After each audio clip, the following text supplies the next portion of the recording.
os irmãos da paz do Senhor. Amém.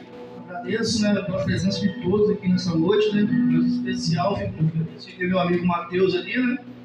Que veio aqui hoje prestigiar o culto nosso. Glória a Deus. Que Deus abençoe a sua vida grandemente.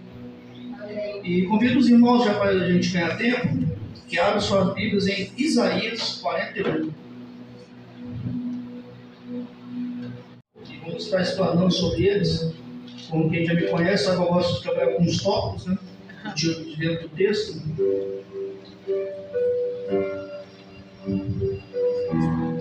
Amém? Versículo 10 e o 17. Versículo 10 diz assim: Por isso não temas, porque estou contigo. Não te assustes, porque sou o teu Deus. Eu te fortaleço, ajudo e sustento com a minha mão direita da minha justiça. Versículo 17. Os pobres e os indigentes buscam água e não a encontram. Suas línguas estão ressequidas de sede. Mas eu, o Eterno, lhe responderei. Eu, o Deus de Israel, não os abandonarei. Aleluia. Profeta Isaías, a gente sabe que ele é um dos maiores profetas que a Bíblia tem, né? Ele viveu no século 8, filho de Amós, né? E foi um profeta que mais profetizou em toda a Bíblia, né? E os autores do Novo Testamento tiveram o privilégio de viver tudo aquilo que profetizou, né?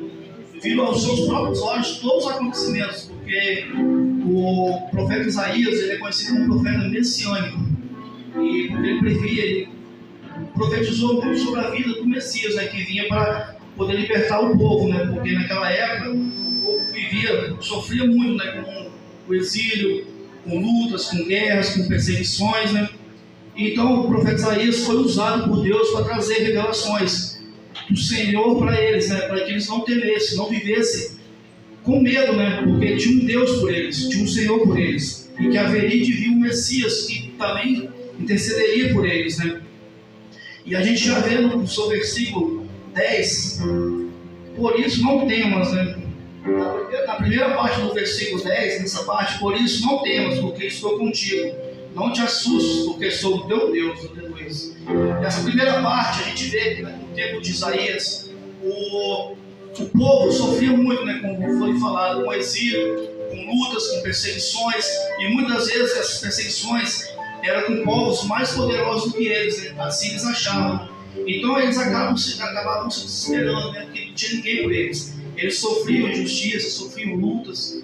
E o profeta Isaías veio e trouxe essa palavra a eles, que eles não deveriam temer, que eles não deveriam sofrer, que eles deveriam confiar, porque havia um Deus por eles, aleluia. E assim, irmãos, foi. Isaías profetizou naquele tempo, Senhor, e todos puderam ver as maravilhas que Deus foi fazer ao longo do tempo por eles, né? Eles sofreram sim, muito, mas bastante mesmo, né? Mas eles sabiam que tinha alguém maior por eles. Até porque, né, a gente sabe que a gente não está livre de aflições, a gente não está livre de lutas, né? A luta, as aflições fazem parte do cristão. É elas que vêm para nos fortalecer, nos preparar, né? A gente sabe que a gente vai ter muita luta ao longo das nossas vidas. A gente vai passar por muitas provações, mas Deus sempre vai estar conosco, Deus sempre vai estar nos guardando. Ele sempre vai estar com a gente, né, para nos proteger e nos guardar. Eu não sei como você chegou nessa noite aqui, né? Qual é a sua luta, qual a sua necessidade, o que está te tirando do sono, o que está fazendo você sofrer. Eu não sei o que possa estar apertando seu coração nessa noite, o que você está orando a Deus para que te dê um direcionamento. Mas como um versículo fala, não temas, o Senhor é contigo. Ele está aqui para te abençoar, te proteger, te guardar. Então, irmãos, entregue todas as suas lutas, seus sofrimentos, suas necessidades, aquilo que tira o seu sono, aquilo que te põe medo. Entregue tudo ao Senhor. E Ele vai te acalentar, Ele vai te mostrar o caminho. Mas não fique cego, apenas olhando para os problemas, mas olhe para a solução, que é o Senhor. Aleluia. O próximo tópico que eu queria falar fica na segunda parte do versículo 10, né? Eu te fortaleço, ajudo e sustento com a minha mão direita, com a minha justiça. Aleluia. Nessa parte, né, a gente vê que o povo, eles se achavam fracos, sozinhos, né, e abandonados, né? E a promessa sobre eles é que o Senhor os sustentaria, o Senhor os ajudaria, os abençoaria. Quando eles caíssem, o Senhor os levantava com sua mão direita, a mão da justiça. Essa mão da justiça se refere ao poder de Deus, a sua soberania de te ajudar, de proteger, guardar e cuidar do seu povo. Então, sempre que a gente ouvir sobre a mão de Deus, é ela te guardando, ela te protegendo, ela cuidando de você. E o povo sofria muito, né? Sofria muito com a opressão dos reinados da época, né? E ali naquele momento eles achavam que estavam abandonados, mas o Senhor era por eles. O Senhor os guardava, o Senhor os protegia. Como o versículo diz, não temas, né? Se a gente for pesquisar, a palavra não temas na Bíblia aparece 366 vezes. A gente sabe que o ano possui 365 dias. Então temos uma para cada dia do ano, 365 vezes o Senhor nos diz, não temos. Mas sobra uma, né? Engraçado, né? Até quando o ano é bissexto, o Senhor ali está, né? Dizendo, não temos. O dia mais do ano, mesmo assim, o Senhor está dizendo, não temos. Então, irmãos, todos os dias da nossa vida, sempre que a gente acordar, sempre vai ter um problema, sempre vai ter uma luta, sempre vai, todos os dias a gente não está de problema. É porque a gente é cristão, a gente está na igreja, a gente está orando, a gente não vai ter problema, a gente vai ter problema sim, sempre vamos ter. Quando a gente é cristão, né, a gente é perseguido, mas o Senhor diz, não temos, Ele está conosco, Ele nos ajudará, Ele guardará a gente da nossa entrada, da nossa saída, onde que a gente passa, onde que a gente estiver na direção do Senhor, Ele vai estar nos guardando, Ele vai estar nos abençoando.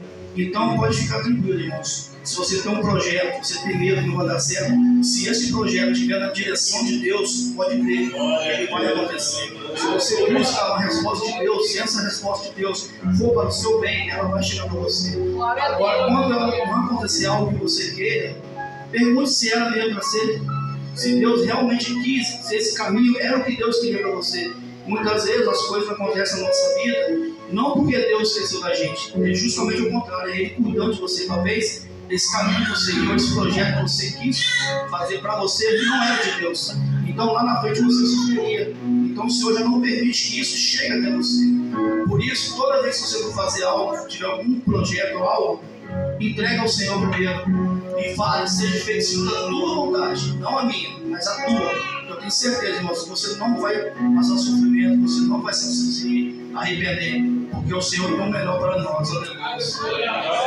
E sempre, irmãos, o Senhor vai te ajudar, mesmo que às vezes os problemas podem parecer maiores do que a solução, que a gente tem a mania de focar sempre no problema e não olhar a solução. Então muitas vezes você vai achar que você é mais fraco do que o problema que está diante de você, mas isso é a nossa vista que enxerga. A gente tem que olhar para cima, para o Senhor, porque sabemos que há algo maior do que os nossos problemas sobre a gente. Temos a promessa de Isaías, que escreveu há 700 anos de Jesus, quando ele disse, não temas, e essa promessa ainda está sobre nós.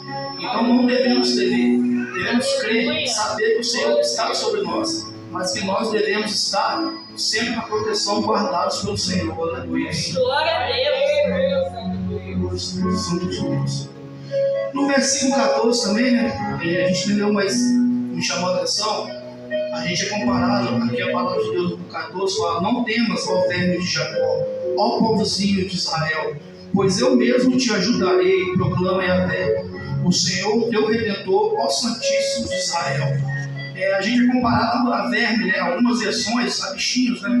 Mas tem pessoas que não gostam dessa comparação, né? Mas só que essa comparação verme quer dizer pela sua pequenez, a sua fragilidade. E assim como o Senhor nos trata como pessoas fracas, pequenas, que precisam do seu cuidado. E é por isso que Ele nos guarda e nos protege. Mas para a gente ter esse cuidado, a gente ter essa proteção do Senhor, irmãos, devemos reconhecer a nossa condição de pecador, a nossa condição de frágil, a condição de necessidade do poder do Senhor sobre nós. Muitas vezes a gente acha que a gente é todo poderoso, né? Já sai batendo no peito e vai resolver as coisas do nosso jeito. Não é assim. A gente tem alguém sobre nós, algo maior do que a gente deve entregar sempre a Ele, a nossa vida, aos seus cuidados. E Ele vai guardar a gente, porque a gente é pequeno, a gente sem o Senhor, a gente não é nada. Só ainda nessa parte da mão, né, mão direita, imagina uma cena, né? Tá você na rua com seu filho de repente sai para atravessar a rua, né? Imediatamente você vai pegar, né, e vai segurar ele pela mão, né? Você vai ajudar ele a atravessar a rua para ir para o outro lado, ou você necessariamente ali, você vai segurar ele, não vai deixar ele atravessar, porque seria perigoso ele ir do lado da rua, porque ele é pequeno, né? Ele é frágil, ele não pode ir sozinho. Imagina você no quintal da sua casa, reunido com seus amigos, seus parentes ali, né? Naquela resenha, como se fala, né? E tá o seu filho lá, pequenininho, desprotegido ali no meio aí também, né? Brincando ali. De repente vocês são pegos por uma tempestade, ou uma chuva que seja, onde todo mundo sai correndo para se abrigar, né? Porém, certamente, essa criança, esse pequenininho, já é o primeiro que vai ser guardado em casa. Os seus pais já pegam ele rapidamente e guardam ele. Por quê? Porque ele é pequeno, ele é frágil. Então, assim deveria ser, né? Deveríamos pegar já primeiro os pequenininhos e guardar. Assim somos nós. Nos primeiros momentos de dificuldade, de tempestade, de sofrimento, ou quando a gente estiver em direção ao perigo, o Senhor vai nos ajudar. Esses pequenininhos que somos nós, o Senhor vai nos proteger, o Senhor vai guardar. Porque a gente é carente de cuidados, a gente necessita dos cuidados do Senhor. Então, sempre que a gente estiver em perigo, Ele vai nos pegar pela mão, Ele vai ajudar a gente a atravessar o deserto. Ele vai nos guardar em tempestades e chuvas. Ele vai nos proteger, porque a gente está aos cuidados dele. A gente é dependente do Senhor, aleluia. Glória a Deus. Glória a Deus. No seu versículo 17, na primeira parte, diz: quando o pobre é necessitado buscar água e não houver nenhuma. No versículo 17, essa pobreza que é descrita aqui, ela é espiritual. Ela se fala espiritualmente, né? Porque há muitas pessoas que estão morrendo espiritualmente, né? A gente sabe que a água nos é vital, né? Nosso corpo necessita de água. Cerca, se eu não estou enganado, de 60% a 70% do peso do nosso corpo, ele é água. O nosso corpo é formado por água. E muitas das vezes, ao longo dos nossos dias, né? A gente vai na nossa luta, a gente vai deixando de tomar água, a gente vai evitando, o dia vai passando, a gente não toma a quantidade necessária de água. E isso o corpo da gente vai se debilitando, vai se enfraquecendo devidamente à perda de líquido durante o dia, né? E uma das primeiras efeitos da falta de água é a desidratação, né? Que é a falta de água no organismo, né? Assim, irmãos, somos nós com o nosso espírito, né? Quando a gente não busca fortalecer, a gente vai se enfraquecendo ao longo dos dias, né? A gente vai cada dia mais se enfraquecendo, a gente vai perdendo, né, aquela vontade de vir à igreja, a gente vai perdendo aquela vontade de orar, a gente vai se esfriando espiritualmente. Tudo isso é a falta de busca. Como a água nos é vital, Jesus, né, já fala, Ele é a água da vida, né? Ele é a fonte da vida. E nós devemos buscar sempre estar nos fortalecendo, sempre estar ingerindo a palavra de Deus, sempre estar buscando, estar orando, jejuando, mas lendo a palavra, além de lendo, vivendo a palavra, que é mais importante do que ler a palavra, né? A gente deve estar em constante fortalecimento espiritual, porque o espírito, irmãos, é tão importante como o físico. O nosso físico é importante, a gente procura sempre cuidar do físico, na academia, caminhada, se preocupa muito com o nosso físico e o espiritual. Devemos ter uma combinação entre físico e espiritual, porque um precisa do outro. É tão bom quando o físico está bem, mas quando o espiritual também está ali fortalecido, é algo inconfundível, é algo maravilhoso. Você sentir a presença de Deus, seus cuidados, você tem mais condições de buscar, de enfrentar as lutas que vão aparecendo durante o dia. Então, irmão, sempre fortalecendo o espírito, não só o corpo, mas sempre o espírito. Porque assim como a água, né, a gente pode viver sem até 2 semanas, né, sem alimento, mas a água de 2 a 4 dias. Há relatos de pessoas já faleceram devido à falta de água, né? Então a gente ficar sem buscar o fortalecimento do espírito, a gente morre, nosso corpo padece, nosso corpo morre, a gente morre espiritualmente, e amanhã depois a gente está lá na rua, né? Lá vivendo uma vida de pecado, uma vida de erros, né? E não temos forças de voltar mais à presença de Deus, né? Como a segunda parte do versículo diz, né? Suas línguas estão ressequidas de sede. Fisicamente falando, né? Como diz a desidratação, o primeiro sintoma da desidratação é a boca ficar seca, a língua ficar seca. Devido ao nosso corpo, todo o restante, o pouco de água que a gente tem, ele se armazena, né, para suprir alguns órgãos principais, e a nossa água resseca. E muitas vezes na nossa vida, né, quando a gente está fraco espiritualmente, sem essa água, a gente não tem força de clamar, né? A gente não tem força de gritar por ajuda, a gente não tem força de pedir por ajuda, a gente acaba ficando sem força de chamar a atenção do próximo para que ele possa nos ouvir, porque a gente está seco, nossa boca está seca, a gente está sem força de clamar. E muitas vezes aqueles que talvez poderiam nos ajudar, poderiam ver a gente, eles também estão passando por lutas semelhantes. Como o corpo guarda um pouco de água, eles também estão guardando um pouco de forças que eles têm para poder estar suprindo as suas necessidades, as suas lutas. Então, irmãos, vamos vigiar nós mesmos, vamos estar sempre buscando a água, vamos estar sempre fortalecendo o nosso corpo, o nosso organismo, para que não tenhamos que padecer, porque a água nos é vital. E quando parecer impossível, lembra da passagem de Agar, né? Agar e Ismael, que eles estavam no deserto, né? E a água tinha acabado. E Agar, em momento de desespero, não queria ver seu filho morrer, né? O colocou debaixo do arbusto e se afastou, né? A palavra de Deus vai dizer, a uma distância de um tiro de arco e flecha, né? E lá começou a se lamentar o Senhor. Porém o Senhor ouviu o choro do menino, né? Do pequeno, né? O choro dele, e ele mandou o anjo e coisou abriu um poço para eles poderem beber da sua água e encher novamente o seu olho. Assim é o Senhor, irmãos. Quando ele ouve o seu clamor, ele ouve o seu lamento, ele prepara poços aonde não há. Ele prepara água no deserto que você possa estar passando, se desfalecendo com a falta dessa água viva. Ele prepara esse poço para que você possa reabastecer, você possa beber, se alimentar dessa água, e você possa encher o seu olho novamente e continuar a sua caminhada pelo deserto, sempre firme no Senhor, sempre presente na presença dele, porque ele é um Deus de promessas, ele é um Deus que cumpre, ele não vai te deixar perecer. Mas que sempre tenhamos na sua direção, sempre tenhamos a certeza que clamando ele vai ouvir o seu clamor, ele vai abrir portas aonde não há portas. Ele vai preparar um caminho para você. Você pode estar com medo de seguir um caminho. Você não sabe se vai estar na frente, mas se é na direção de Deus, pode ter certeza. Ele vai abrir portas para você nessa direção. Ele vai abrir portas. Ele vai preparar o seu caminho. Se é para você, você vai chegar em segurança. Agora, se não é para você, entrega para Ele. Ele não vai permitir nem que você vá. Você vai ali mesmo, você vai ficar e você vai tomar outra direção. Se aquele caminho não é para você, não é para você, e você botou na mão do Senhor, Ele vai te guardar. Aleluia. E a gente falando da água, né? A gente vai ver no Evangelho de João, né? Para a gente finalizar, né? O Evangelho de João diz: quem beber desta água terá sede outra vez, mas quem beber da água que eu lhe der, nunca mais terá sede. Aleluia. Ao contrário, a água que eu lhe der se tornará nele uma fonte de água a jorrar para a vida eterna. Aleluia. Glória a Deus. Essa água que eu tanto falei, né? A gente sabe que a fonte dela é o Senhor, é Jesus. E a gente deve buscar todos os dias, sempre estar na presença do Senhor. Devemos buscar sempre a presença do Senhor em nós. Devemos ser, como a palavra como já diz, né? Ser cristão é ser um pequeno Cristo. Devemos ser semelhante ao Senhor.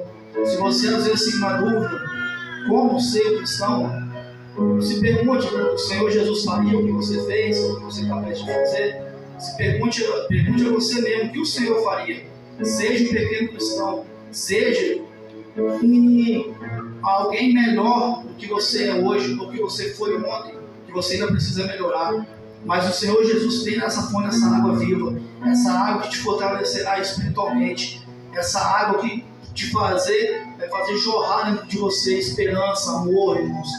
O Senhor Jesus, Ele vai te reabastecer, Ele vai te guardar em todos os momentos, não importa as aflições, não importa o caminho que você for passar, o deserto que você está enfrentando, as lutas, as necessidades, os medos que você tem. Entregue tudo na mão do Senhor, deixe que Ele guardará você em todos os seus momentos da sua vida.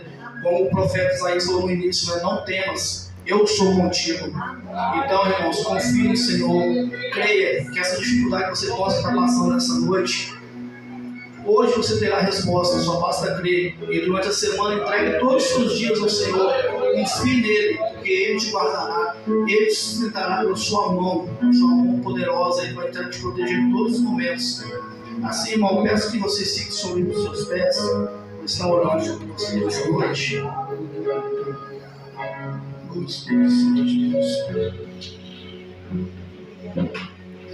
Feche seus olhos. Vou pedir a vocês Pense nas lutas que vocês passaram já até esse momento. Tudo que aconteceu sobre a vida de vocês, suas batalhas, suas lutas, todas aquelas dificuldades que há tempos atrás talvez você achou que você não suportaria, que você não passaria. E aí eu te pergunto, qual delas foi que te matou? Qual delas foi que fez você parar? Nenhuma, né? Estamos aqui, né? O Senhor te guardou em todo momento, não foi? O Senhor te protegeu, mesmo que você achou talvez que você não poderia conseguir. Naquele momento você entrou em desespero, mas esse período passou. Hoje você está aqui, você está de pé. Pode estar talvez passando por uma nova luta, uma nova batalha, mas batalhas fazem parte, como eu já falei. Muitas vezes a gente pode sair ferido, né, de algumas batalhas com cicatrizes, né? As cicatrizes fazem parte de guerreiros, né? E o Senhor te fala, né? Você pode até estar lutando, você pode até estar batalhado, você pode até estar ferido, mas nunca derrotado. Aleluia. Glória a Deus. Feche os olhos com suas cabeças. Espírito Santo de Deus, quero aqui entregar, meu Pai, a vida de cada um, meu Pai, juntamente a mim, Senhor, porque eu sou carente como todos, meu Pai. Entregue, Senhor, para que o Senhor guarde e nos proteja, meu Pai, em todos os momentos de suas vidas, Senhor. O Senhor conhece o coração de cada um, meu Pai, não eu. Eu não sei a necessidade. Entrega a Ti, Senhor, meu Pai, a vida de cada um nesse momento, Senhor. Visite o coração de cada um, meu Pai, nesse instante, Senhor. Que eles estão clamando a Ti, meu Pai, contando a Ti todos os seus segredos, Senhor, meu Pai. Pois o Senhor, meu Pai, já sabe todos, meu Pai. O Senhor sabe todas as coisas. O Senhor é o presente, onipotente, invisível, Senhor. E aqui, Senhor, meu Pai, entrega a vida de cada um, Senhor. Para que o Senhor venha fazer sobre a vida deles, Senhor. Todos se cumprirem as promessas do céu sobre eles, Senhor. Que o Senhor tome a vida de cada um, meu Pai. Que aqui possa sair, Senhor, evangelistas, pregadores, Senhor, discípulos do Senhor, meu Pai. Que possa sair pais e mães melhores, filhos melhores, Senhor, meu Pai. Peço a Ti, Senhor, meu Pai, que guarde cada um de nós, Senhor, na nossa ida, na nossa vida, Senhor. E que nunca nos deixe faltar a água viva dos céus, aleluia, Senhor. Que o Senhor sempre venha sobre nós, Senhor, Pai, nos guardar e nos proteger. Pois somos fracos, somos pequenos, somos, segundo a Tua palavra, como bichinhos, vermes, que necessitam de cuidado, seres pequenos e frágeis, Senhor. Assim, meu Pai, meu Deus, peço a Ti, Senhor, que o Senhor guarde cada um de nós, Senhor. Que o Senhor guarde, meu Pai, todos os nossos projetos, nossos sonhos, Senhor, nossas vidas, Senhor. Que o Senhor venha agir grandemente sobre a vida de cada um, meu Pai. Assim, meu Pai, eu te peço, já te agradeço, meu Pai. Em nome do Senhor Jesus. Amém, Senhor. Espero que o Senhor tenha falado ao coração de todos, Senhor. E nessa noite, Ele possa ter a resposta para você, que você possa ter ouvido uma palavra, que possa ter acalentado o teu coração, irmãos. Eu te agradeço a minha oportunidade, abraço a vida de direito.